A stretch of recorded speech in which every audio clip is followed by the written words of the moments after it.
Donc ce soir, on a le plaisir de recevoir M. Cognot. Peut-être vous avez déjà vu une de ses vidéos sur notre chaîne vidéo, du Cercle l'Aréopage. Vous étiez autrefois professeur à Nancy.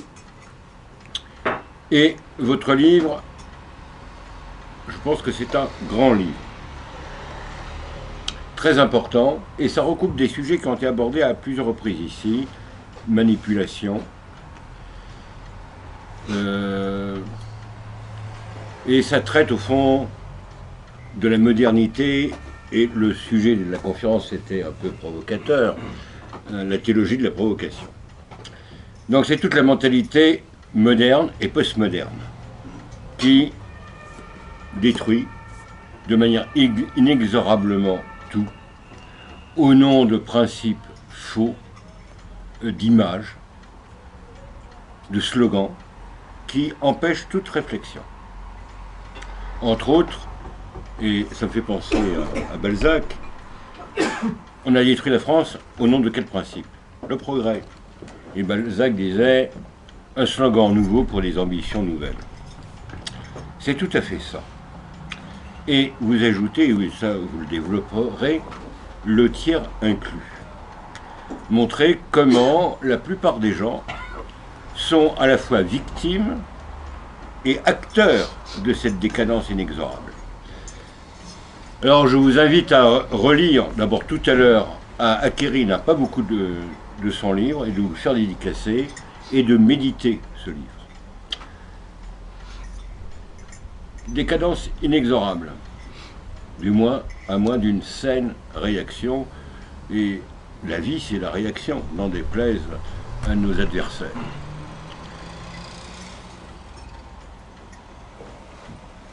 Décadence inexorable. Et voir comment, alors laissons de côté des petites histoires comme le personnage ou en couleur de Azef, mais combien a-t-il d'Azef aujourd'hui? Moi j'ai connu, cette petite parenthèse, un professeur d'université qui avait 3 noms et qui était sur des échiquiers totalement différents. C'est rare. Mais aujourd'hui ce sera peut-être difficile avec Internet, mais je ne vais pas vous dire les milieux qu'il fréquentait, mais une fois que je l'ai vu, il était professeur à Strasbourg, l'université, comme quoi le personnage a fait quelques émus. Et ce qui est important, que pour lutter contre cette déshumanisation qui aboutit à l'anti-humanisme et à la mort de l'homme, il faut revenir à une philosophie réaliste. Alors quelques pistes de lecture, entre autres Marcel de Corte, l'intelligence en péril de mort. Je pense que j'en ai assez dit, à vous, cher ami. Merci, frère Seyré, merci pour votre invitation, merci pour votre soutien. Je suis très heureux de parler au cercle de l'aéropage de mon livre, et sous cet angle qu'on a choisi, puisque chaque fois, pour un peu varier, disons, le propos, je prends un angle différent. La dernière fois, c'était au dialogue franco-russe. Bon, je parlais de mon livre plutôt sur le plan du rapport entre la parole et la réalité, puisque dans ce livre, j'essaie de montrer que nous sommes enfin, la situation que nous vivons aujourd'hui est dominée par cette substitution du discours aux faits et sur la négation des réalités que les gens sont en train de vivre. Et cela sur un plan extrêmement général. On peut évidemment parler des guerres, des conflits, mais cela vaut également pour notre expérience quotidienne dans les sociétés dans lesquelles il nous est donné, hélas, de vivre. C'est ces sociétés qui se placent sous le signe de la démocratie, de la modernité et de la liberté, et évidemment du progrès, comme l'a dit frère Thierry, qui sont au fond des vaches sacrées qui interdisent même la réflexion, n'est-ce pas? Et qui sont données comme étant comme des vérités absolues que l'on ne peut mettre en cause, et comme correspondant à des réalités qui sont le contraire, justement, n'est-ce pas, de ces concepts qui ne sont que des présupposés idéologiques. Alors dans ce livre, j'ai essayé de remonter aux sources de cette catastrophe que nous sommes en train de vivre, comme l'a dit très bien frère Thierry, c'est-à-dire de cette décadence qui a toujours pris le masque du progrès. Et j'ai essayé de définir cette modernité donc, qui naît, on peut dire, vers le milieu du XIXe siècle, dans le contexte des nouvelles formes de société qui sont à la fois, qui vont prospérer jusqu'à nos jours, et qui sont toujours doubles, parce que qu'est-ce qui apparaît à ce moment-là comme une société qui peut remplacer les anciens systèmes? C'est le capitalisme et la démocratie. Et donc chaque fois on constate qu'il y a, pour chaque phénomène, il y a une face noire et une face blanche. Le capitalisme est plutôt mal perçu, mais il est toujours couvert par la démocratie, parce qu'on considère que le capitalisme est indissociable de la démocratie, et la démocratie est indissociable du capitalisme.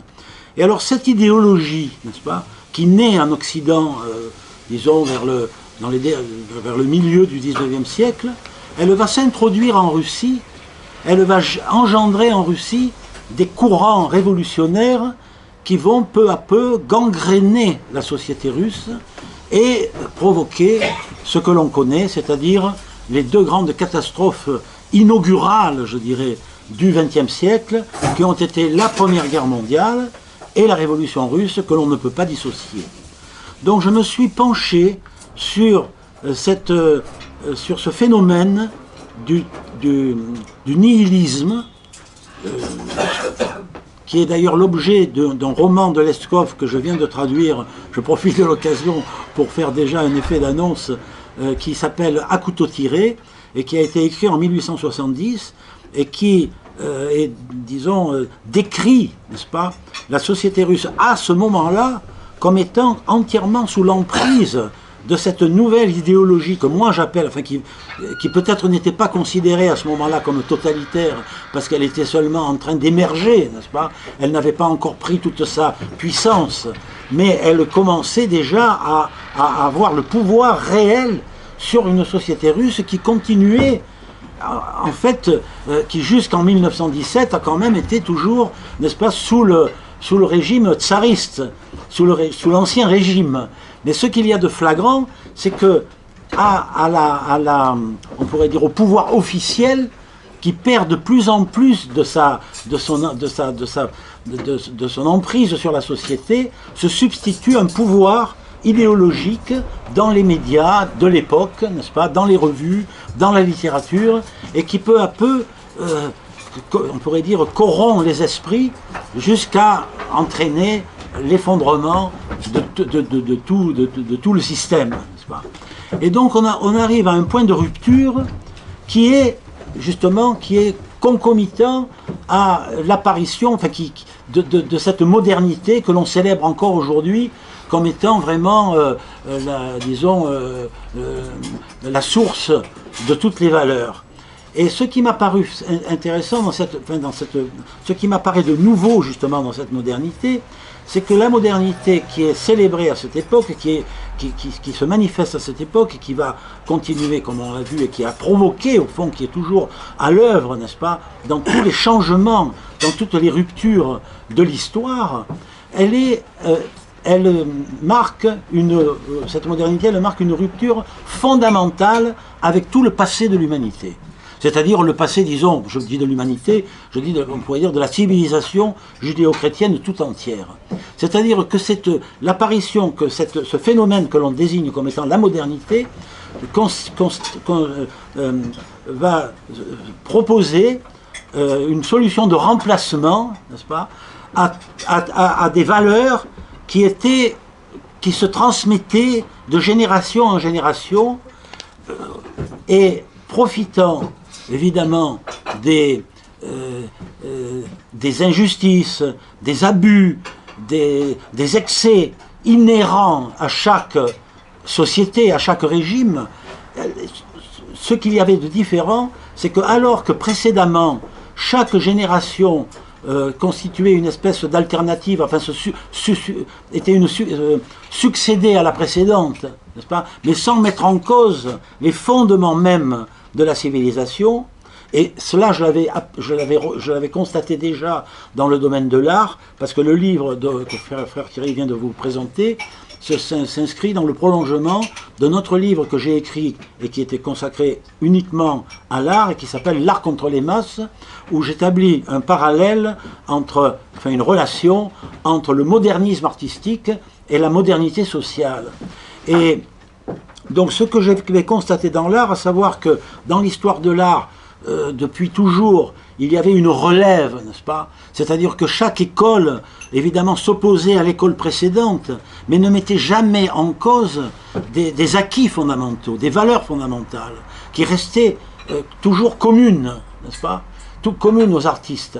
Et là, ce à quoi on assiste, c'est vraiment à la destruction même de l'art en tant que tel, alors que cet art en tant que tel était on pourrait dire promulgué justement par les avant-gardes de cette époque.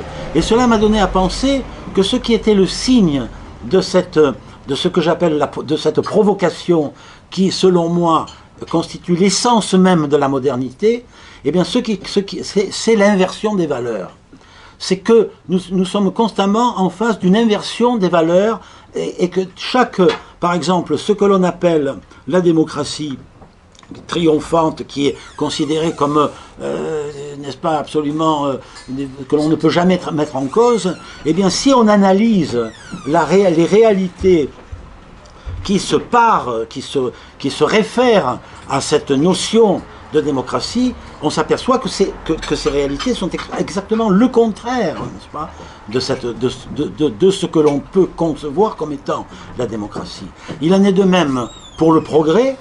Le progrès technologique, on ne peut pas le mettre en cause. Pas le progrès technologique, mais quel est le résultat de ce progrès technologique?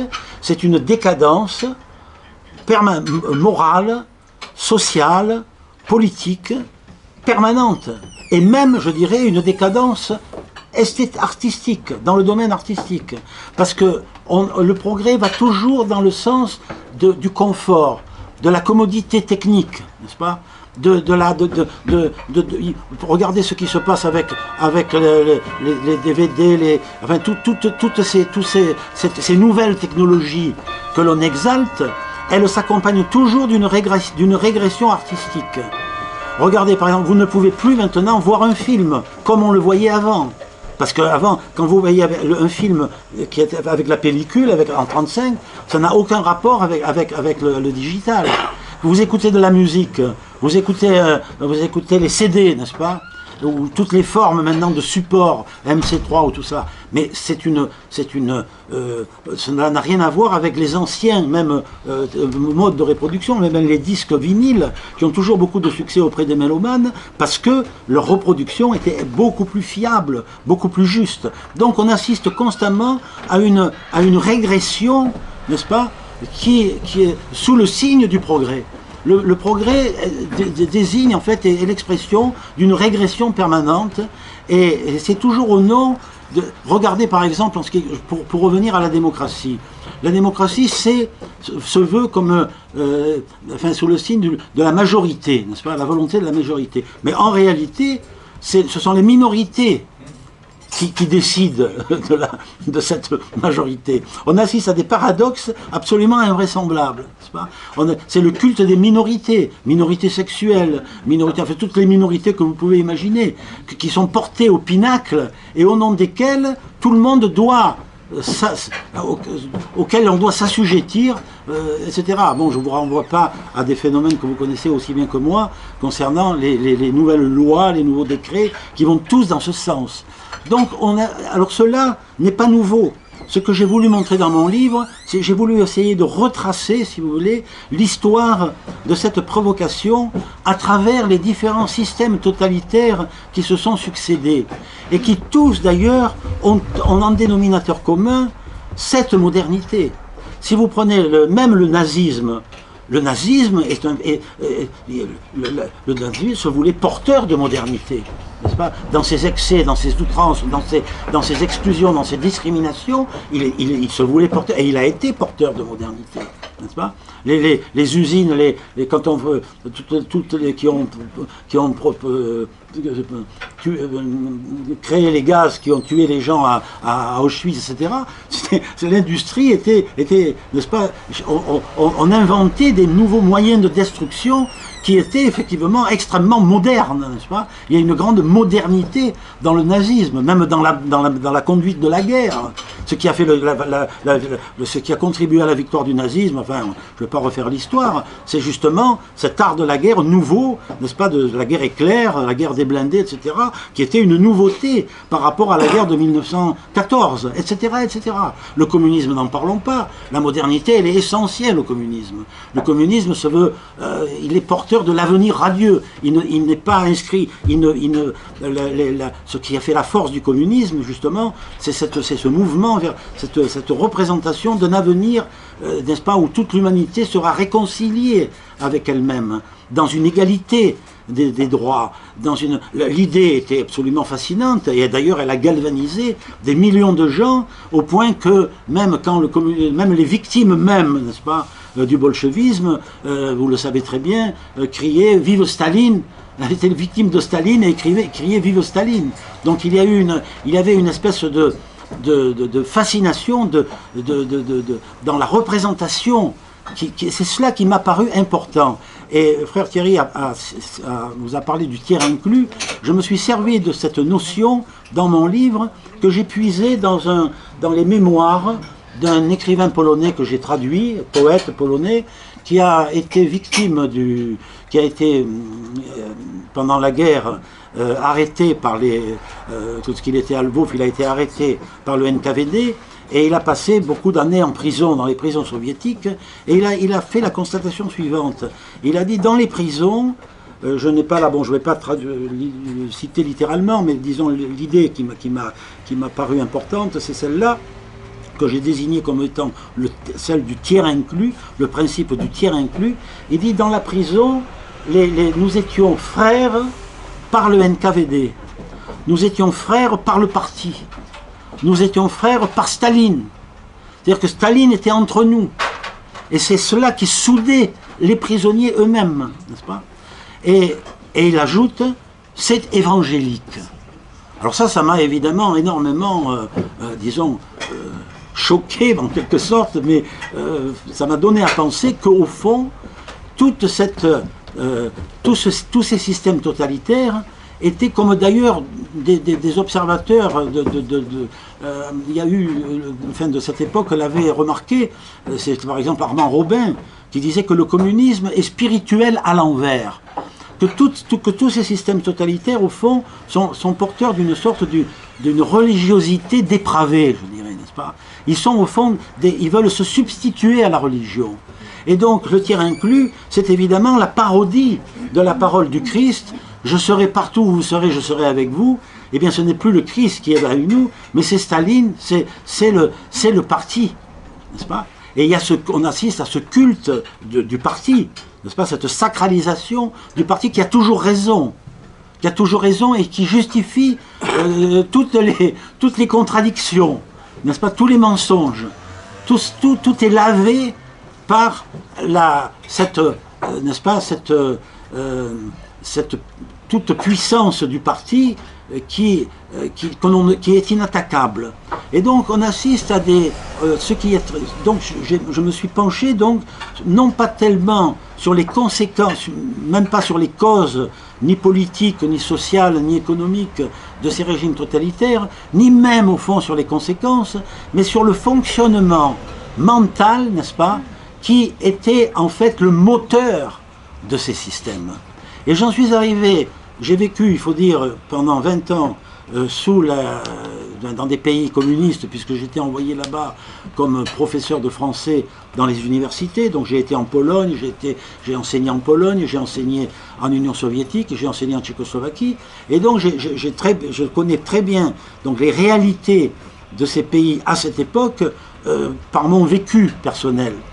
Et quand je suis revenu, évidemment, quand j'étais là-bas, j'étais extrêmement critique envers ces sociétés, mais j'ai beaucoup idéalisé la démocratie occidentale, n'est-ce pas, qui me paraissait, comme elle le paraît d'ailleurs toujours à beaucoup de gens là-bas, comme étant le modèle inégalable, n'est-ce pas, le modèle qu'il fallait copier. Et quand je suis rentré en France, j'ai pu constater qu'il n'en était rien.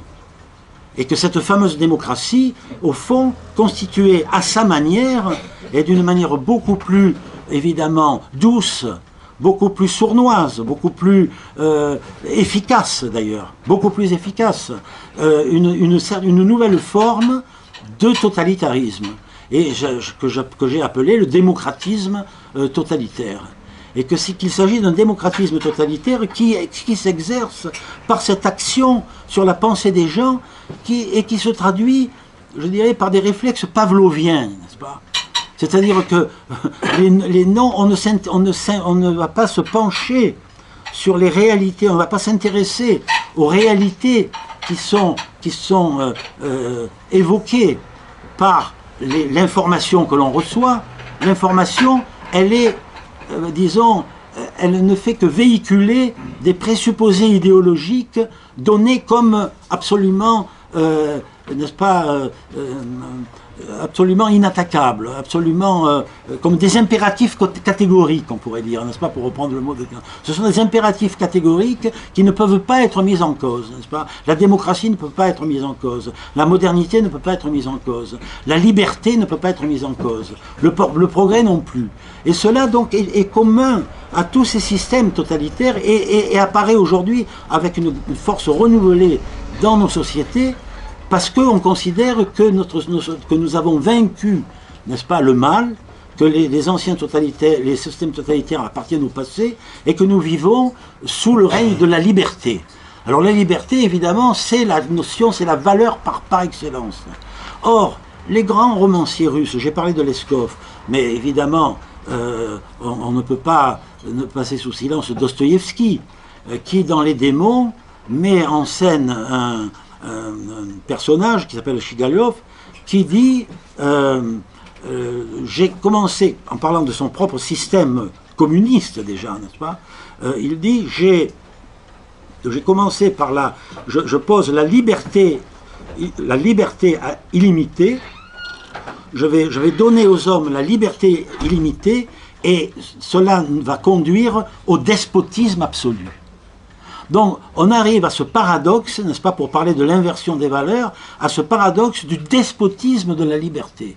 C'est-à-dire qu'au nom de la liberté, tout est permis, tout est possible.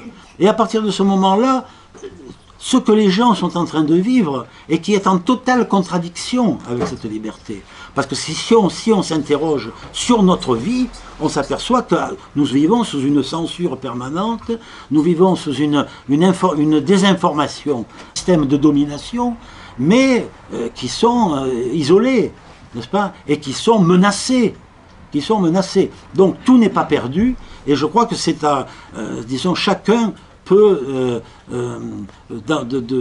et je crois que ce qui est le plus important pour résister à ces nouveaux systèmes, à ce nouveau système de domination, c'est évidemment de créer des liens, des niches, et cela par le biais des associations qui peuvent essayer d'apporter une parole qui, toute cette provocation permanente qui est à l'œuvre à tout moment, n'est-ce pas? Voilà. C'est donc un peu cela que j'ai voulu démontrer dans mon livre. Alors il y a, comme je l'ai dit, il y a plusieurs axes, il y a plusieurs thèmes. J'ai voulu, par exemple, il y a un chapitre qui porte sur on pourrait dire le mythe de la conspiration mondiale, n'est-ce pas? C'est très à la mode, le mythe des complots n'est-ce pas, c'est un complot qui est à l'origine du 11 septembre, enfin des attentats du 11 septembre. Dans chaque événement, on essaie de trouver une cause secrète, n'est-ce pas, c'est-à-dire chaque événement est facilement présenté comme étant provoqué justement par un complot, par une association secrète. Or je pense que ça c'est l'arbre qui cache la forêt. Et que ce ne sont pas ces complots. Il n'y a pas, je crois que c'est une erreur de s'orienter justement vers cette interprétation. Parce que ce qui est en jeu, c'est plutôt le système, c'est la structure même du système, si vous voulez, de ce nouveau système de domination qui s'appelle le nouvel ordre mondial. Le nouvel ordre mondial n'a pas besoin de complot pour exister. Mais le complot, il existe en fait. Mais, le complot peut-être, mais c'est pas un complot, si vous voulez. Je ne dirais pas, on peut considérer que les États-Unis, puisque maintenant ils sont d'actualité, n'est-ce pas? On peut considérer que les États-Unis sont à la tête de ce nouvel ordre mondial. Ils l'inspirent, n'est-ce pas? Ils veulent défendre leur hégémonie, etc. Mais je pense que même que les États-Unis eux-mêmes, en tant qu'État, si vous voulez, sont eux-mêmes, si vous voulez, victimes d'une certaine façon de ce nouvel ordre mondial qui s'instaure partout, qui cherche à s'instaurer partout, et qui crée un nivelage, n'est-ce pas? Qui crée une véritable nivelage, une sorte de table rase permanente, de façon, évidemment, à laisser le champ libre, au fond, à des oligarchies qui ne sont pas nationales, qui sont internationales. N'est-ce pas? Et ce sont ces oligarchies qui mènent le jeu. Alors on peut, si vous voulez, parler d'un complot à cette échelle-là, oui, si vous voulez. Bon, mais ce que je veux dire, c'est que il est très facile. Je veux dire que la théorie du complot est devenue aussi un argument, n'est-ce pas, de la désinformation. Parce que quand on essaie d'analyser les phénomènes, on vous accuse d'être victime de la théorie du complot, c'est-à-dire d'imaginer des complots. Or je crois que ça, ce n'est pas le cas, ce n'est pas de cela qu'il s'agit. Je crois que justement, ce dont il est question est beaucoup plus permanent, beaucoup plus grave et beaucoup plus insidieux. C'est-à-dire que c'est dans l'esprit des gens que s'est instauré, que s'est créé, n'est-ce pas, cette représentation du monde qui considère qu'il y a le bien et qu'il y a le mal. Par exemple, pour parler un peu de l'actualité, puisque mon dernier chapitre s'intitule l'occidentisme, une provocation globale, puisque si vous voulez, je traverse différentes époques. Je commence par les origines, n'est-ce pas, qui sont celles de ce terrorisme russe, nihilisme russe des dernières décennies du XIXe siècle et qui vont aboutir à la révolution d'octobre, comme on sait. Ensuite, je passe donc par je traverse, on peut dire, le XXe siècle pour arriver à notre époque. Et notre époque qui est sous le signe d'un nouveau système de domination, donc ce qu'on appelle le nouvel ordre mondial, et qui apparaît comme étant n'ayant pas d'alternative, n'est-ce pas? La force, je crois, de cette idéologie, c'est de se présenter toujours comme étant sans alternative. Par exemple, quand on critique l'économie, n'est-ce pas, qui aboutit finalement, qui se traduit par un appauvrissement croissant de la majorité des gens et un enrichissement croissant de la minorité des décideurs, enfin je pourrais dire des oligarques de partout, eh bien on vous dit il n'y a pas d'alternative au libéralisme. Le libéralisme n'a pas d'alternative. Sinon, on retombe dans le communisme, ce qui est l'horreur absolue. Vous voyez, on essaie toujours de vous canaliser et de vous présenter la réalité comme n'ayant pas d'alternative. Ou alors donnez votre solution, n'est-ce pas? Si vous n'acceptez pas les diktats de l'Union européenne, alors sinon, on va tomber dans un gouffre. Ce sera l'anarchie, ce sera n'est-ce pas? Il y a toujours aussi une espèce de catastrophisme latent qui est utilisé pour empêcher toute solution, n'est-ce pas, toute autre solution que celle qui est imposée par le système actuel, par le système régnant. Et donc c'est ce qui m'a aussi, ce que je trouve important, c'est justement cette opposition permanente entre le bien et le mal, qui est donné une fois pour toutes, qui est donné sous forme d'a priori. Alors on peut trouver cela, on trouve une illustration dans l'actualité la plus immédiate. Je ne veux pas trop faire disons, trop actualiser mon propos, mais regardez ce qui se passe par exemple dans la guerre de Syrie. On a accablé les Russes, on les a accusés de crimes de guerre, de crimes contre l'humanité, alors qu'en même temps on défend, on présente les terroristes même, n'est-ce pas, à Alep, qui occupent les quartiers d'Est, comme des insurgés, des révolutionnaires. Ce sont des opposants à Bachar el-Assad qui, lui, est présenté comme le plus grand mal. Vous voyez, on procède toujours par une opposition entre le bien et le mal. Bachar, c'est le mal absolu.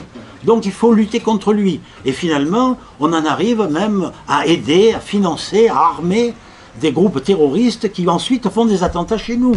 N'est-ce pas? Le groupe Al-Nosra, pas seulement l'État islamique, qui occupe les quartiers d'Alep qui sont en guerre en ce moment, eh bien c'est un groupe qui est aussi terroriste que l'État islamique. On va vous parler des rebelles modérés qui sont présentés justement comme une possible alternance à Bachar, à Bachar el-Assad, alors que sur des vidéos, on voit qu'il décapite des enfants et qu'il les montre triomphalement. Et voilà ces rebelles modérés qui sont représentés, ils sont comme les représentants de la laïcité, n'est-ce pas, en Syrie, et ceux qui vont pouvoir apporter la démocratie. Et ce qui s'est produit en Libye se reproduit en Syrie, et tout le monde trouve ça normal. Voilà le genre, voilà les manières, vous voyez, c'est-à-dire que des choses, des faits qui sont évidents pour n'importe quel, je dirais, esprit non prévenu, ne le sont pas du tout pour la majorité de nos compatriotes, parce que dans leur tête, il y a ce que j'appelle le tiers inclus, n'est-ce pas, ce tiers inclus qui est l'expression de l'opinion dominante. Et cette opinion dominante, elle engendre au fond des réactions qui sont de véritables réflexes pavloviens, n'est-ce pas? C'est pavlovien. On ne pense plus, on n'essaie plus, on a même perdu l'habitude de penser, n'est-ce pas? L'habitude d'analyser, l'habitude de tout esprit critique. L'esprit critique tellement vanté, parce qu'il est depuis les Lumières, n'est-ce pas? Les Lumières nous ont apporté l'esprit critique, la rationalité.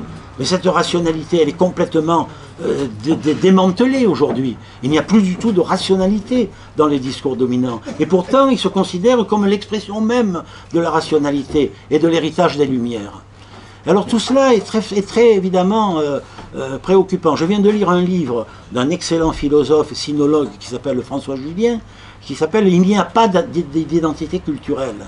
Alors c'est une démonstration, je le connais personnellement, j'ai même collaboré avec lui dans le temps, c'est un esprit, il a d'ailleurs nourri à la pensée grecque, et ensuite il est passé à la pensée chinoise, et il propose des solutions, disons, qui seraient des alternatives à cette notion d'identité, n'est-ce pas, dont on parle beaucoup aujourd'hui.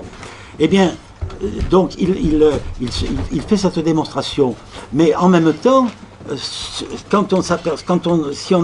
si on déduit, si vous voulez, de tous ces propos brillants, les conséquences possibles, c'est que, au fond, on revient toujours à la même table rase, n'est-ce pas?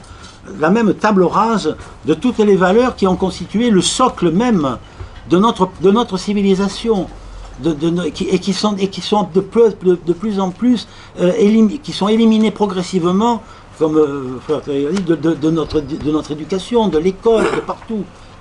C'est-à-dire qu'on fabrique des esprits on modèle des esprits comme on le faisait, on formate des esprits, pour employer un mot à la mode, comme exactement ce qui était le cas dans les systèmes totalitaires. Quand on voit les foules allemandes, n'est-ce pas, acclamer Hitler, d'un pays quand même qui a été au sommet de la civilisation, quand on passe à la philosophie allemande. C'est pour ça que j'ai terminé mon livre par une confrontation entre l'analyse de ce nouvel ordre mondial et la dialectique hegélienne. Ce n'est pas que je sois, disons, un adepte de la dialectique hegélienne, mais les grands philosophes allemands avaient ont donné des instruments de la pensée qui sont complètement, n'est-ce pas, dont on ne tient aucun compte aujourd'hui. Parce que, par exemple, ce qu'il y a, on peut déplorer les conséquences lointaines de la dialectique hegelienne à travers le marxisme, et on pourrait dire que finalement, cela aboutit aussi d'une certaine façon au communisme, à l'universalisme communiste, mais il n'empêche que la notion, n'est-ce pas, dans la dialectique hegelienne, la notion qui consiste à conserver, à dépasser tout en conservant, est fondamentale. Et cela, on n'en voit nulle trace aujourd'hui. Parce que ce que l'on propose, ce que l'on proclame, c'est toujours la nouveauté absolue. N'est-ce pas? Le nouveau pour le nouveau. Et alors, on peut trouver différentes manifestations, différents symptômes de ce phénomène. Et par exemple, j'ai toujours considéré, parce que moi, en fait, à l'origine, tous mes écrits anciens portaient sur l'art, n'est-ce pas, sur l'histoire de l'art. J'ai beaucoup écrit sur les avant-gardes russes, sur le futurisme, le formalisme, le constructivisme. Je suis passé par tout ça. Et aujourd'hui, je regarde ces avant-gardes autrement que je ne les regardais quand j'ai commencé à les étudier. Parce que je vois aujourd'hui que la récupération, n'est-ce pas, de ce qui était à l'époque, effectivement, un apport considérable par rapport au passé. L'idée, par exemple, qu'on ne doit pas reproduire le passé, n'est-ce pas, que l'on doit toujours, on doit à partir, mais cela n'entraîne pas forcément une rupture avec le passé. Et heureusement, il y a des artistes, il y a des musiciens, il y a des peintres qui ont conscience d'appartenir, de créer dans le prolongement de toute l'histoire de l'art. Mais si on commence par saper les fondements de l'histoire de l'art, si on commence par saper les fondements de l'enseignement de l'art, comme on le fait, il n'y a plus de transmission du savoir. Il n'y a plus de transmission du savoir aujourd'hui. C'est quand même un scandale absolu, n'est-ce pas? Dans les écoles d'art, on n'enseigne pas la peinture, on n'enseigne pas le dessin. Il n'y a plus de métier.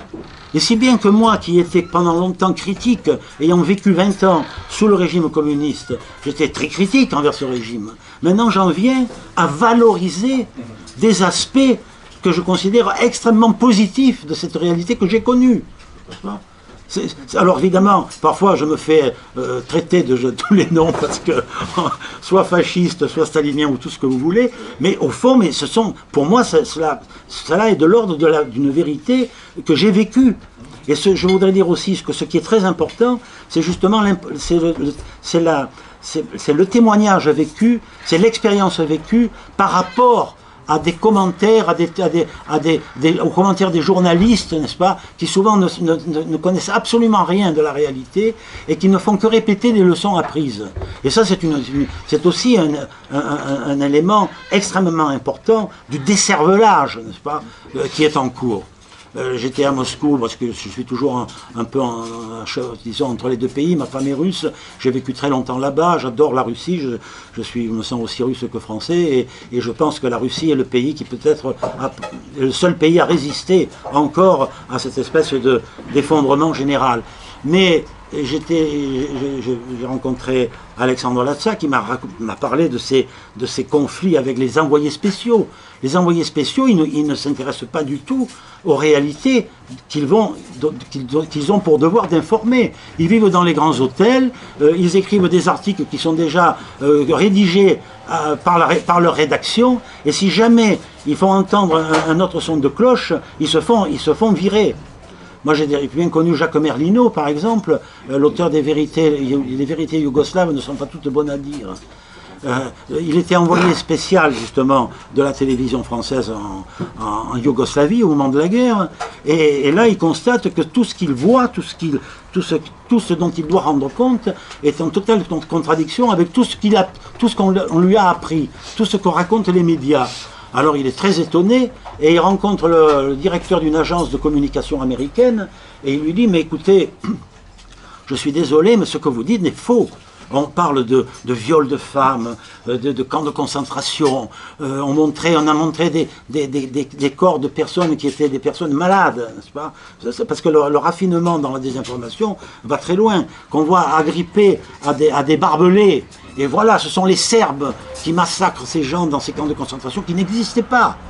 Et alors l'autre lui dit, mais écoutez, vous êtes naïf. Moi, ce qui m'intéresse, ce n'est pas du tout la réalité de l'information. Moi, je fabrique l'information. Ce qui m'intéresse, c'est ce que l'on va croire. Moi, j'ai le devoir de faire croire que ce sont les Serbes qui sont les criminels et les Bosniaques qui sont les victimes. Et voilà, j'y arrive, c'est un résultat, voilà l'esprit même, n'est-ce pas, de ce pragmatisme absolu, et de ce cynisme, je dirais, absolu, qui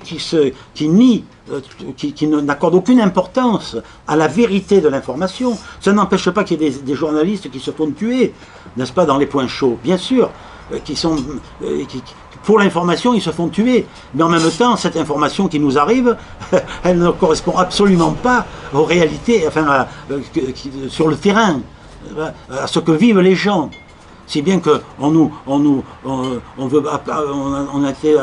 voulait accuser Vladimir Poutine de crimes de guerre, de crimes contre de le faire comme avec Milosevic, le traduire devant un tribunal international. Tout cela a été évoqué à propos d'Alep. Enfin, depuis 16 jours, les bombardements russes ont cessé. À Mossoul, la coalition massacre abondamment les gens. Les terroristes fusillent, décapitent à tout va. Et ce sont eux que l'on présente comme les représentants de la démocratie, de la liberté, du progrès, des droits de l'homme, et qui sont considérés comme les relèves, comme étant les seuls possibles pour remplacer cet affreux Bachar el-Assad qui quand même tient encore depuis 5 ans, n'est-ce pas, avec une armée qui quand même qui se défend. S'il était aussi odieux que cela, on peut supposer qu'il aurait disparu depuis longtemps. Mais on ne regarde pas, on ne considère pas les réalités. On ne voit pas le fait que la plupart des Syriens qui sont protégés, ils se trouvent dans la Syrie utile, parce qu'ils ont échappé aux terroristes. Et l'Occident soutient les terroristes, comme étant ce sont eux qui sont les presque. Alors évidemment, on en tient un double discours, n'est-ce pas? On est contre l'État islamique, mais en même temps, en sous-main, on va le soutenir ou soutenir des groupes terroristes qui ne valent pas mieux. Donc on est constamment dans cette ambiguïté, dans ce que je considère comme étant justement relevant constamment d'une provocation permanente. Donc depuis, pour un peu résumer, depuis la naissance de ce nihilisme, n'est-ce pas, en Russie, qui a détruit les assises d'un régime quand même, n'est-ce pas, qui tenait depuis des siècles, et qui devait apporter le progrès, la liberté, l'égalité. Au fond, ce sont les mots mêmes de la Révolution française, n'est-ce pas? Égalité, fraternité, liberté. Où est l'égalité? J'aimerais bien qu'on me le dise. Où est la fraternité? J'aimerais bien qu'on me le dise. Quant à la liberté, elle sert on pourrait dire, de prétexte, n'est-ce pas, d'avaloir pour, en fait, le contraire de ce qu'elle est, c'est-à-dire, comme déjà le dit Dostoïevski l'avait déjà très très bien démontré dans ses démons, le despotisme absolu. C'est-à-dire qu'on se trouve de plus en plus, on est acheminé vers un système qui, sous des valeurs, n'est-ce pas, qui sont uniquement des présupposés idéologiques, réalise, eh bien, au fond, une nouvelle forme d'esclavage. C'est tout simplement une forme d'esclavage. Esclavage social, discrimination. On défend les minorités, mais on ne cesse de discriminer, n'est-ce pas? Discrimination ethnique. C'est très simple à démontrer. Dans la guerre d'Irak, un Irakien, enfin un Américain valait, je ne sais pas moi, 10 000 Américains. La guerre propre. La guerre propre, elle est pour les Occidentaux, mais elle n'est pas pour ceux qui sont agressés, etc. Donc on a une discrimination qui est déjà ethnique, on a une discrimination culturelle, on a une discrimination sociale avec les plans sociaux qui constamment demandent aux travailleurs de faire des efforts alors que les PDG partent avec des stock options. Et tout ça est considéré comme normal, parce que c'est le fonctionnement de notre société et que on nous dit qu'il n'y a pas d'autre alternative. Alors s'il n'y a pas d'autre alternative, il faut s'écraser, accepter et voilà, admettre que les jeux déjà sont faits et que de toute façon, on ne va pas revenir en arrière, on ne veut pas revenir ni vers le communisme, ni vers le nazisme, et en fait, c'est un peu ce que j'essaie de montrer dans ce livre, et en fait, si on analyse vraiment le système de domination actuel, n'est-ce pas, dans le monde, en tout cas dans le monde occidental, en tout cas ce système que l'Occident veut imposer au monde, et heureusement, il a du mal à y parvenir, parce qu'il y a des résistances partout, et des résistances des peuples, n'est-ce pas. Et ce qui compte, c'est la résistance des peuples, et que les peuples prennent conscience de l'oppression, de cet esclavage croissant, et se révoltent contre cet esclavage. Et je crois qu'il y a de l'espoir aujourd'hui, parce que de plus en plus partout, ce qu'on appelle, ça aussi dans le discours régnant, vous voyez l'hypocrisie du discours. Quel est le mot, un des mots les plus utilisés aujourd'hui, et les plus détestés, je dirais, n'est-ce pas, les plus péjoratifs, c'est le mot populisme. Le populisme est rejeté, le référendum, mais surtout pas, il ne faut pas que les peuples fassent entendre leur voix. On fait un référendum contre l'Union européenne en 2005, on n'en tient pas compte. La Hollande, à une grande majorité, vote un référendum contre l'accord de coopération avec l'Ukraine. Évidemment, le Parlement, le gouvernement considère... Donc on considère, nous-mêmes, nous qui constituons le peuple, on nous considère vraiment comme des imbéciles, des nullités qui n'ont pas droit à la parole. N'est-ce pas? Et tout ça, c'est couvert sous le mot de populisme, dans le langage de nos experts, de nos journalistes, qui sont tous gagés, qui sont tous payés, qui sont tous... ils jouent leur rôle, n'est-ce pas? On ne peut pas les accuser, on ne peut pas les critiquer, c'est normal. Ce sont des marionnettes qui jouent leur rôle. Mais comme ils ont seuls ils ont voix au chapitre, dès qu'on fait entendre une voix dissonante, eh bien, elle est aussitôt mise en doute. Elle est aussitôt, n'est-ce pas, elle est sujette à soupçon. On parlait là tout à l'heure de Radio Courtoisie. Hein? Radio Courtoisie est peut-être la seule radio aujourd'hui où on peut parler librement. C'est indépendamment même, si vous voulez, des courants politique que représente Radio Courtoisie. Moi, depuis des années, je parle à Radio Courtoisie, avec Vladimir Dimitrievitch, l'éditeur de l'Âge de l'Homme, mais parce qu'on n'avait pas le choix. Alors, moi j'ai beaucoup d'amis, évidemment, des cercles divers qui me disent, mais comment peux-tu parler à Radio Courtoisie? Mais c'est la seule radio où je peux m'exprimer, n'est-ce pas? Donc, c'est ça. Oui, frère Thierry. Dites-moi, hein, parce que moi, oui, d'accord. Donc vous voyez, voilà un peu, si vous voulez, le tableau que j'ai essayé de dresser dans ce livre, qui est un essai, donc un peu zigzagant. J'aborde évidemment la question juive, parce que ça c'est une question à laquelle on ne peut pas... Et c'est à partir d'un faux dont je me suis occupé, qui avait été publié en Russie dans les années 80, du faux interrogatoire de Rakovski à la Loubianka, dans lequel Rakovski fait état d'une alliance entre les deux systèmes qui sont le Fintern, c'est-à-dire l'internationale financière, et le Comintern, l'international communiste. Alors, c'est évidemment un faux qui est très inspiré par c'est une sorte de ressucé des protocoles de Sage de Sion. Ça c'est indéniable. Mais je me suis intéressé à la fabrication même de ce faux, si vous voulez, et aux arguments même de ce faux. Et en même temps, cela m'a mené à des déductions qui concernent justement cette alliance des extrêmes. C'est aussi un des thèmes que j'ai abordé dans ce livre, parce que par exemple, pour revenir à l'effondrement du tsarisme, un moment crucial a été l'assassinat d'Alexandre II, n'est-ce pas, le tsar réformateur, qui a été victime de ces réformes, parce que justement on ne voulait pas de ces réformes, et donc il s'est produit une alliance objective, on peut dire, entre les extrêmes, c'est-à-dire les éléments conservateurs de la cour qui voulaient mettre un terme à ces réformes, et ce n'est pas un hasard si Alexandre II a été assassiné le jour où il devait signer le décret de Loris Melichov transformant la monarchie absolue en monarchie constitutionnelle, ou presque. Ils ont créé la Douma déjà. Et il a été assassiné parce que la police connaissait très très bien les agissements des terroristes et elle a laissé faire. Donc on assiste constamment à des alliances, vous voyez, entre les extrêmes. Alors je me suis, frère Thierry a parlé d'Azef, n'est-ce pas, qui était l'emblème même de cette provocation, puisqu'il était à la fois un agent de l'Okhrana et il était le chef de la section terroriste du Parti socialiste révolutionnaire qui a organisé une énorme quantité d'attentats. Il a par 2 fois essayé même de tuer le tsar. Il a assassiné son ministre, von Plehve, n'est-ce pas? Il a organisé l'attentat pour tuer son propre ministre. Alors on était quand même abasourdi devant un phénomène pareil.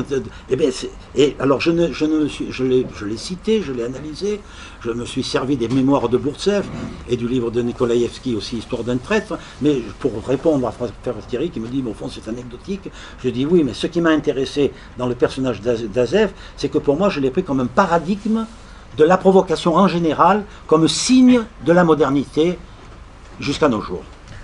On pourrait dire que Azef avait un précurseur, Voltaire, Ouais. qui écrivait sous des pseudonymes et après criait horreur, j'ai jamais écrit cela.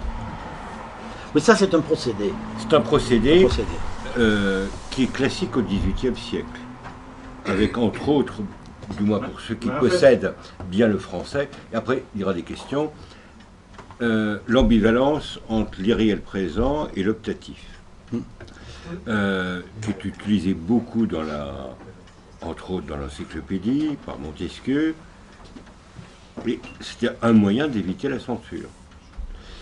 Oui, c'est ça. Et qu'est-ce qu'il faut voir? Qu'à partir du XVIIIe siècle, il y a une entreprise systématique, radicale, d'inversion des valeurs, pour aboutir à Foucault, Deleuze, Derrida, et tout ce qu'on voit aujourd'hui. Alors je pense qu'il y a plein de questions avant que vous veniez éventuellement acquérir le livre. Il n'y en a plus beaucoup. Oui. Vous avez des questions? En fait, juste, je sais pas, c'est pas question peut-être, c'est par rapport de la révolution. Vous avez dit que c'est nihilisme qui a dirigé vers la révolution. En fait, il y a beaucoup de questions au gouvernement. Lénine, il a dit que la révolution est approchée par le gouvernement, pas par les terroristes ou Azef par exemple, ou n'importe qui. C'est le gouvernement, c'est la politique de gouvernement qui pousse les gens vers la révolution. Et vous avez dit que c'était bouleversé l'ordre qui a existé depuis des siècles. Oui, c'est vrai. Mais si vous voulez, les gens, ils sont traités comme les bétails. C'est des bétails. Vous savez très bien, ils sont vendus comme les chiens. Donc c'était comme ça. Donc c'est la situation. C'est pas les communistes, les méchants communistes, comme les Azef. Azef, d'ailleurs, il était créé par l'État. Oui, c'est pas comment ça s'appelle? L'Okhrana. Akhrana, oui. C'est comme Frankenstein. Oui. C'est Frankenstein. Donc, c'est-à-dire, la question, elle est plus profonde. Donc, voilà. Je suis tout à fait d'accord avec vous. J'ai énormément résumé et aplati un peu les choses, parce que ce que j'ai voulu dire à propos du nihilisme, c'est qu'il a agi, il avait ses raisons, évidemment. D'ailleurs, le roman que je viens de traduire et qui va paraître bientôt, ça s'appelle Nanajar de Leskov, montre très bien cela. Et il montre, entre autres, et c'est très étonnant, j'ai trouvé une concordance étonnante avec la situation actuelle, parce qu'il oppose les vrais nihilistes, c'est-à-dire ceux qui sont mus par vraiment, on pourrait dire, un idéal, n'est-ce pas, de changement, de justice, n'est-ce pas, et qui se battent contre contre le régime existant. Et puis ce qu'il appelle l'ordre, oui, ce qu'il appelle les négilismes, les négilistes qui eux vont utiliser le nihilisme dans leur propre intérêt, vous voyez, ils sont des, on pourrait dire, des arrivistes, des gens qui profitent de la révolution, et c'est tout à fait étonnant que cela s'est produit chez nous au moment, par exemple, au moment de mai 68. N'est-ce pas? Si on voit ce que sont devenus les agitateurs de mai 68, qui au fond étaient des nihilistes, et ceux qui sont devenus, voilà, des profiteurs. Donc il y a des concordances. Mais ce que je veux dire, c'est que, bien entendu, je ne veux pas faire d'assimilation entre les nihilistes de cette époque-là et les bolcheviks. Parce que les bolcheviks, au contraire, ils étaient des jacobins. Ils ont instauré un ordre étatique très puissant, très fort, et ils ont arrêté aussi, ils ont, si vous voulez, c'est la raison pour laquelle ils ont très rapidement reconstitué l'Empire. Pas seulement, si vous voulez, l'Empire c'est autre chose. L'Empire, donc ils ont transformé l'État de Moyen-Âge. C'était le Moyen-Âge. La Russie avant la révolution d'octobre, excusez-moi, c'est n'importe quoi, c'est le Moyen-Âge. C'est la petite Vlaptiak, donc écoutez, il ne faut pas exagérer. Si. Bon, attendez. Attends, il faut lire Tolstoï. Mais oui, attendez un instant. Écoutez, vous savez très bien que la Russie était en train de s'industrialiser. Ah, je peux vous expliquer si vous me donnez mais la oui, parole, je peux vous et que les réformes et le développement de la Russie a été stoppé avec l'assassinat du Premier ministre Stolypine, et que, je vais pas terminer, et qu'on pourrait voir les complicités anglo-saxonnes qui avaient peur que la Russie aille vers la mer chaude et du développement industriel de la Russie. Voilà ce que j'ai à dire. 2 tiers de l'économie russe était appartenue aux étrangers. En fait, cette croissance économique qui existait, c'est pas pour la Russie. C'est Nobel, c'est Rothschild, etc. C'était comme ça. Surtout chemin de fer. Donc, par exemple, acier à la Russie, on était forgé l'acier moins qu'en Belgique, par exemple. Donc, bien sûr, c'était croissance, mais les temples,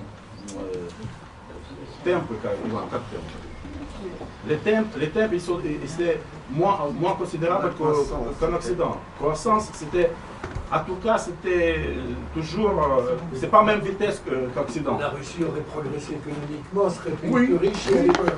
Elle progressait, mais pas comme Occident. Occident, cette croissance était incroyable. L'Allemagne était métal, en Allemagne, c'était 8 fois plus que la Russie. Si, 8 fois. C'est incroyable. Oui, c'est comme ça. Vous avez commencé combien de temps avant? Les États-Unis, c'est encore pire. Donc, voilà. Est-ce que vous connaissez la thèse de Simonski? Tout le monde ne parle pas en même temps, c'est enregistré. Pour continuer ce que dit monsieur, et j'avais une question. Parce que moi, ce qui m'interroge dans ce que vous avez dit, c'est comment expliquer l'émergence du nihilisme en Russie et comment expliquer maintenant le retournement. Alors, je reviens au point de départ, ce que je vous disais. Simonski, la thèse de Simonski, c'est de dire la Russie était le dernier rempart avec l'Autriche-Hongrie de la chrétienté. Et donc il fallait que tous les courants occultes qui travaillent au démolissement de l'Occident chrétien arrêtent, fassent tomber cette forteresse qui était l'ultime forteresse. Et là on comprend, on a une thèse qui est logique. Autrement on ne comprend pas comment dans ce pays tsariste, féodal, mais avec des traditions fortes, la preuve on le voit maintenant, ça ressort, ça réapparaît. Et on ne comprend pas. Et donc, comment expliquer cette émergence? Et il me semble qu'on ne peut l'expliquer que par une théorie du complot, attention, une théorie du complot intelligente. C'est-à-dire, on comprend la gnose qui travaille depuis longtemps. Je ne vais pas parler de la gnose, mais la gnose travaille l'Occident depuis le XIIe siècle, le XIe siècle. Et elle s'infiltre partout. La Russie était le dernier rempart. Et aujourd'hui, ce rempart réapparaît. Alors, je vais vous dire une chose à propos du nihilisme, de l'origine du nihilisme. Vous avez raison. Sur un plan, je dirais, global, mais sur un plan interne, l'apparition du nihiliste, du personnage, n'est-ce pas, moi je l'ai interprété de la façon suivante, c'est-à-dire qu'en réalité, on peut considérer que, un peu comme d'ailleurs cela s'est passé en France avec Louis XIV, Pierre le Grand a sapé les assises de l'État traditionnel de pouvoir divin. Il s'est substitué à Dieu. Il a créé le Saint-Synode. C'était presque protestant. Oui. Et voilà, c'est ça. Il crée le Saint-Synode. Et tout émane de son pouvoir. Bon. Il crée la table des rangs. Avec cette ambition, au fond, c'est une méritocratie, n'est-ce pas, qui va se succéder à la noblesse traditionnelle, à la noblesse du sang. Bon.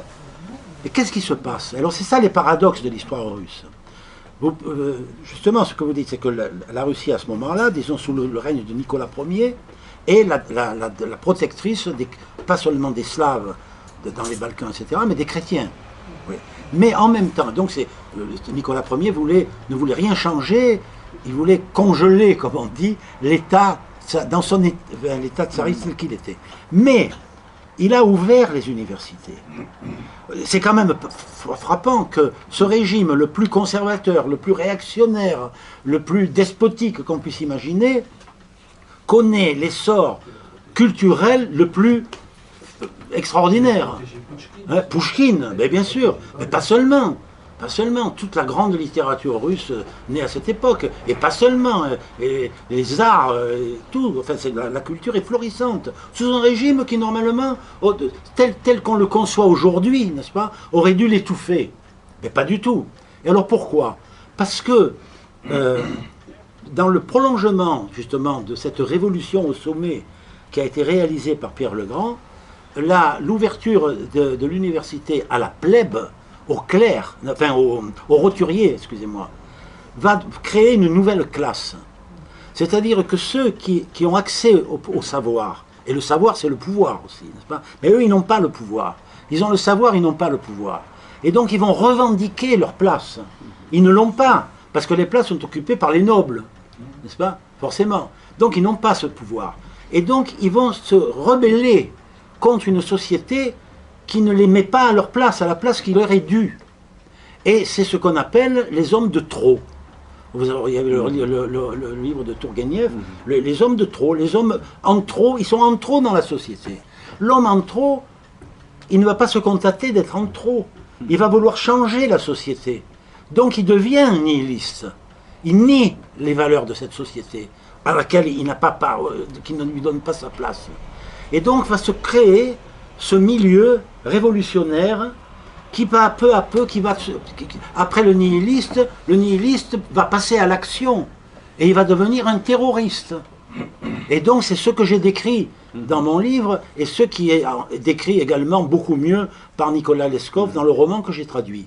Mais si vous continuez, c'est là où c'est les grands paradoxes de l'histoire, c'est que ce terroriste, avec l'avènement de la révolution d'octobre, il devient policier, c'est la tchéka. Le tchéquiste, c'est le révolutionnaire policier. C'est le policier qui est à la fois policier et révolutionnaire.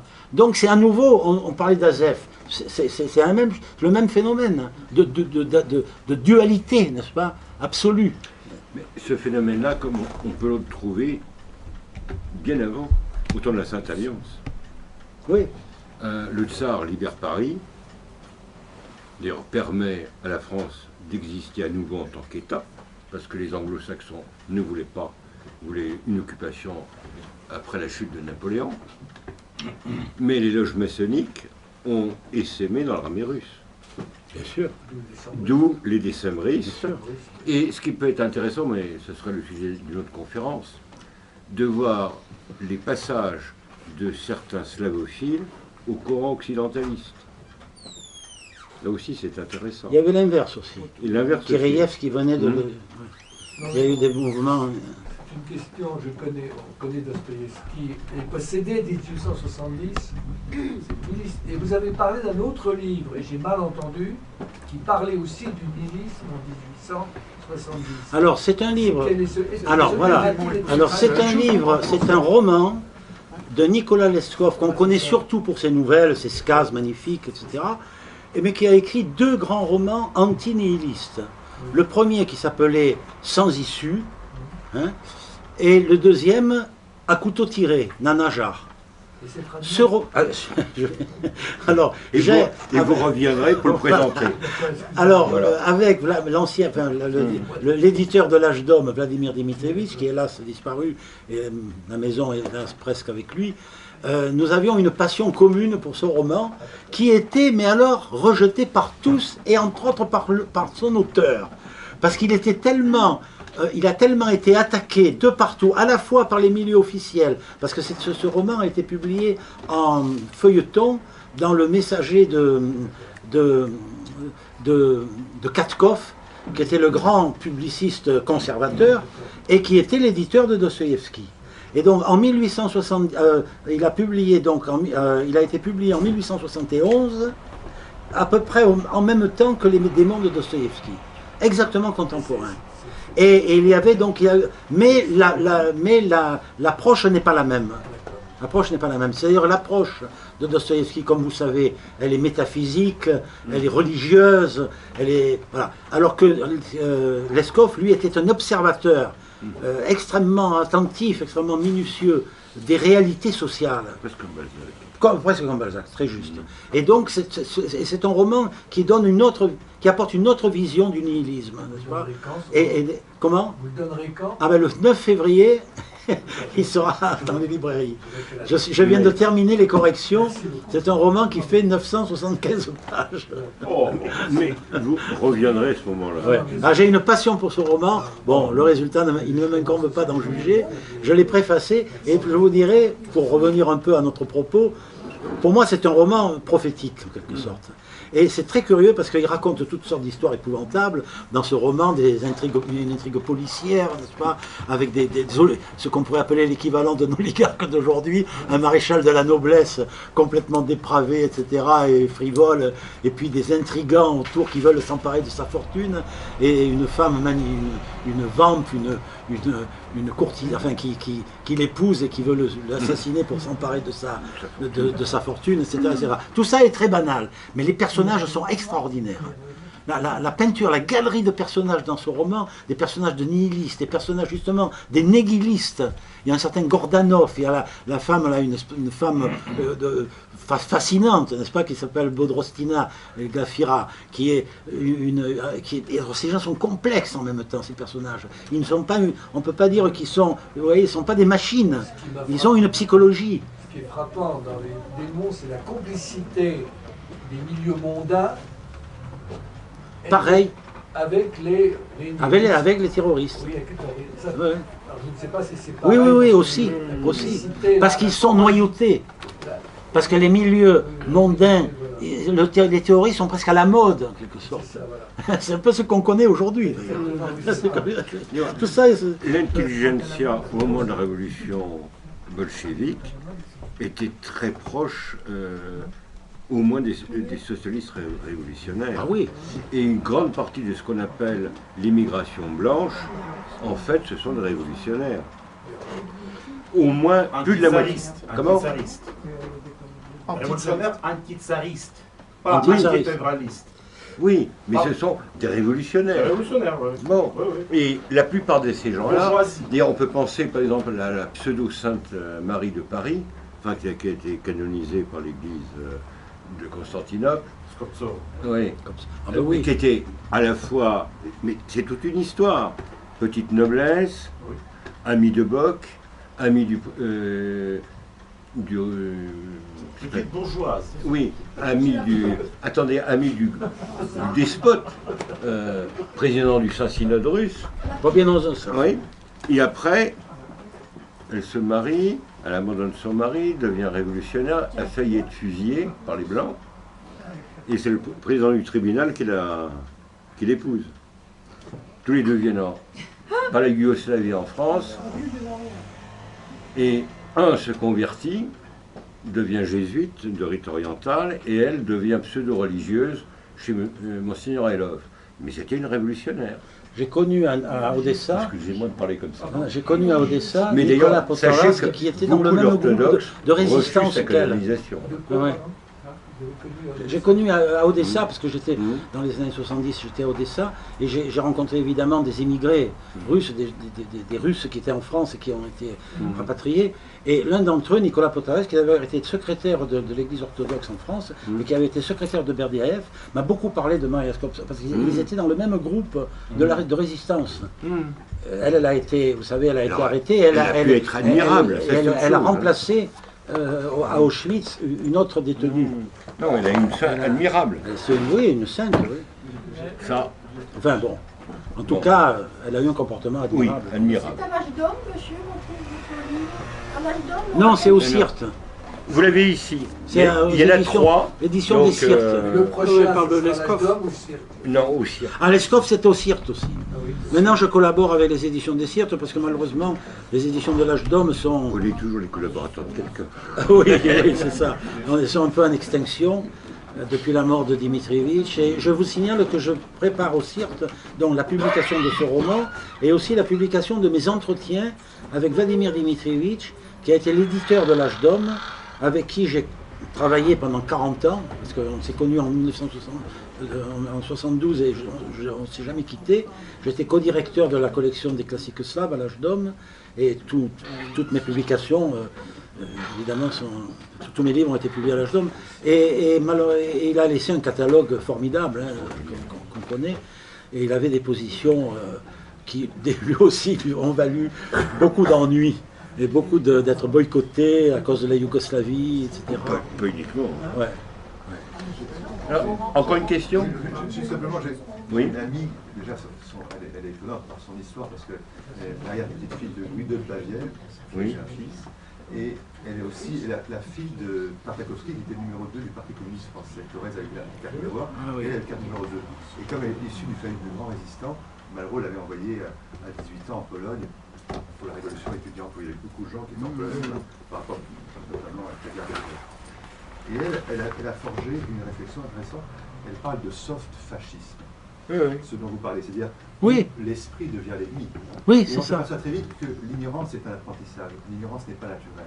D'ailleurs, on le voit dans la nature. On peut dire que c'est cruel, mange une gazelle, mais on ne peut pas dire que ce ne soit pas esthétique. Esthétique au sentir. Et aujourd'hui, on en arrive, et ça, je le vois par rapport à Oui, c'est ça. Je veux dire la lumière dans l'homme, l'art en réalité. Hein. Il y a des gens qui ne savent plus sentir, ils ne voient plus rien. Oui. On ne voit plus rien, on a la tête dans le guidon, il n'y a plus du tout C'est ça. le pouvoir de la mort, on travaille pour faire de l'argent, on a une maladie. Oui. Et elle appelle ça, c'est elle qui appelle ça. C'est juste, Elle c'est appelle ça- juste. Elle a connu, elle appelle ça le soft fascisme. Oui, c'est ça. Mais de toute façon, on voit ça avec la bourgeoisie, parce que la bourgeoisie, par rapport à l'esprit, la République aussi a un problème par rapport à l'art. Par exemple, l'art, c'est une valeur de droit.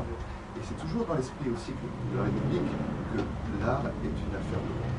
Elle veut évidemment de l'animation culturelle, il en faut. Mais de l'art, c'est autre chose. Et on voit sa frilosité par rapport à ça.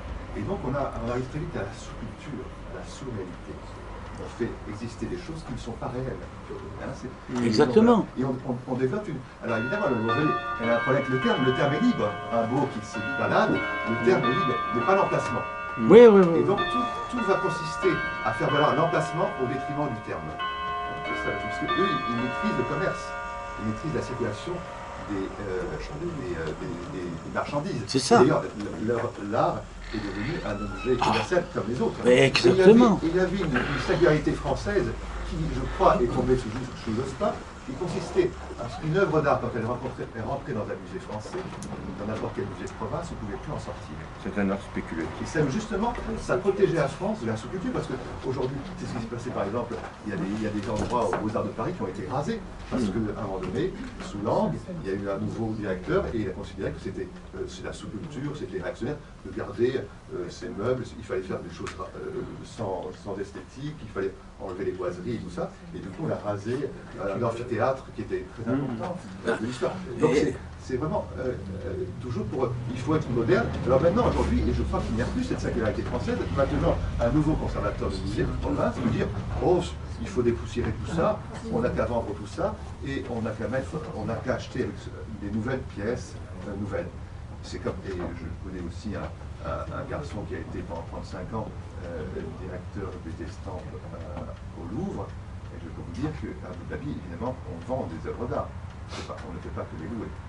Bien sûr. Donc cette entreprise, vraiment, la sous-culture, c'est un peu comme l'argent. L'argent, en argot, on appelle ça la vaisselle de poche. La fonction de l'argent, c'est comme une soucoupe.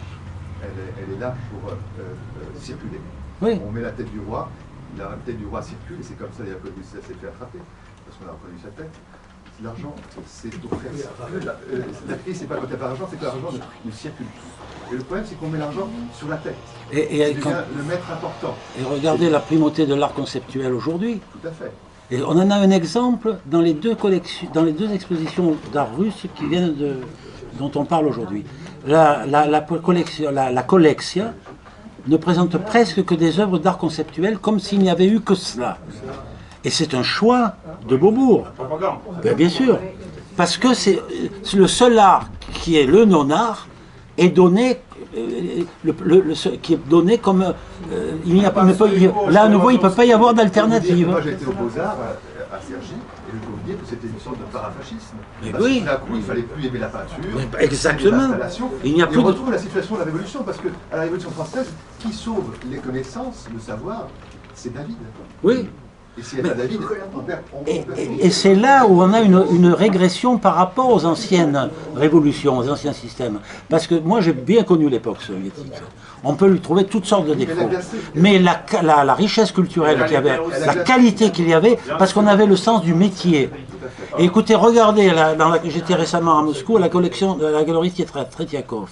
De mon temps, le réalisme socialiste c'était l'abomination de l'abomination. C'était le contraire de tout ce qu'on pouvait, de toute la peinture, de tout l'art. Eh bien, aujourd'hui, on expose, il y a les œuvres d'avant-garde, n'est-ce pas? Il y a Tatkin, Malevich et tous les autres, Larionov. Et à la fin, il y a les peintres dits réalistes socialistes. Eh bien, ils ont leur place. Parce que c'était des peintres. Parce qu'ils savaient peindre, parce que leurs œuvres sont de véritables œuvres au sens propre. Et ce sont des œuvres d'art.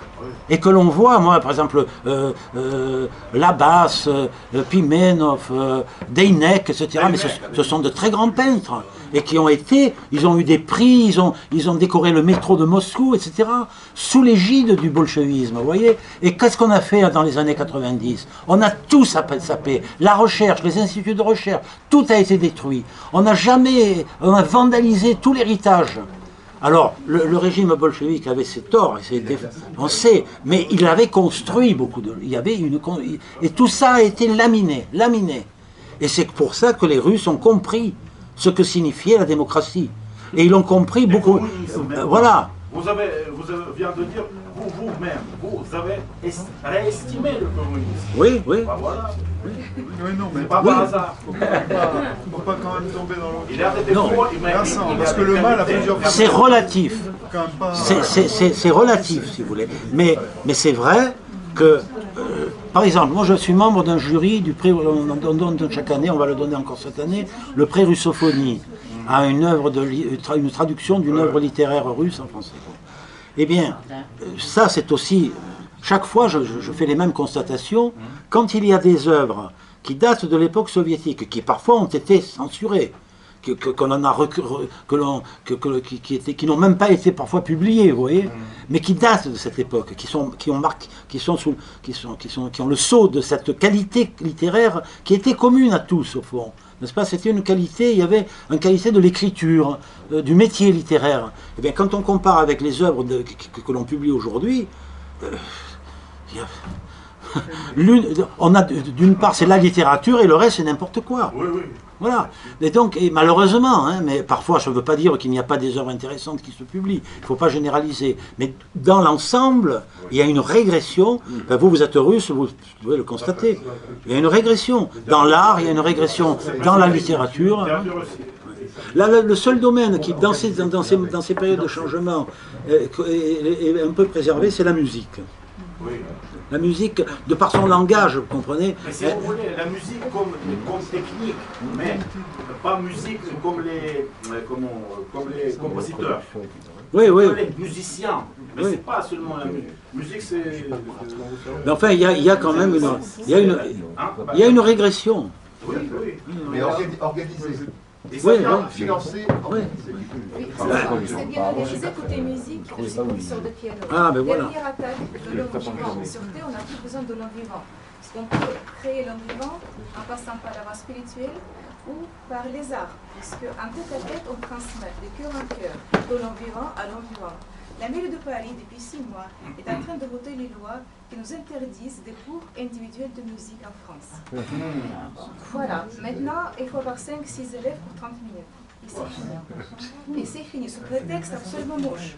On voit qu'en tête-à-tête, entre professeur de musique et son élève, parfois les rapports intimes peuvent devenir sales. Il y a eu donc la manifestation des professeurs de musique à la Bastille, à la place de la Bastille, au mois de mai, parce qu'on a protesté. Mais c'est énorme. Il y a déjà des conservatoires où il n'y a plus de cours individuels de musique, ni la transmission, ni le professionnel. Parce qu'on ne peut pas être après 10 et 12 ans pour créer. Vous voyez, voilà. Mais absolument. On bureaucratise tout. On interdit. Oui. Invitez vos gens à... Oui, il me reste à vous remercier. Merci à vous, merci à vous.